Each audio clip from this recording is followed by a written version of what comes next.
مولانا روم رحمۃ اللہ علیہ نے مثنوی میں ایک بہرے کی حکایت لکھی ہے کہ ایک بہرا اپنے دوست کی عیادت کرنے کے لیے گیا۔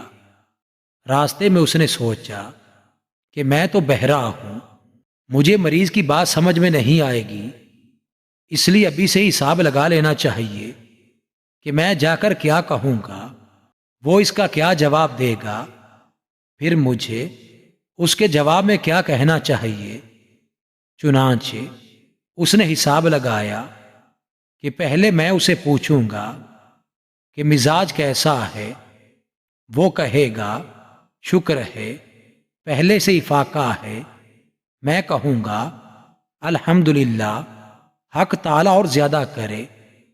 پھر میں کہوں گا کہ علاج کون سے حکیم کر رہے ہیں، وہ کہے گا فلاں حکیم کر رہا ہے، میں کہوں گا سبحان اللہ، بہت ہی لائق طبیب ہیں، بڑی شفقت فرماتے ہیں، ان سے علاج ترک نہیں کرنا چاہیے۔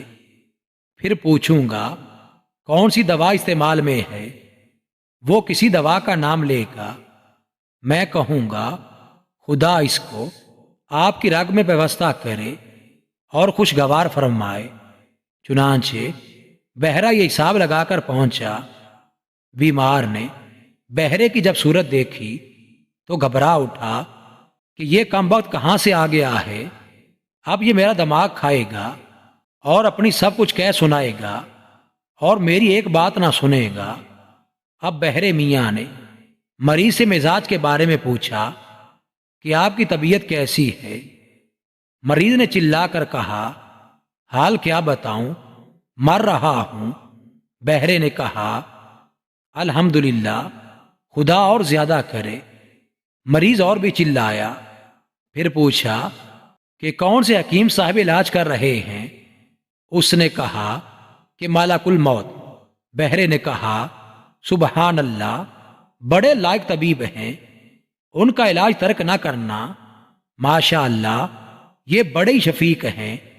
پھر پوچھا کہ آج کل کون سی دوا استعمال کر رہے ہو۔ اس مریض نے غصے میں چلا کر کہا زہر پی رہا ہوں۔ بہرے نے کہا ماشاء اللہ، شہد ہے، خدا تعالیٰ اس کو آپ کی رگ رگ میں پیوستہ کرے اور خوشگوار فرمائے۔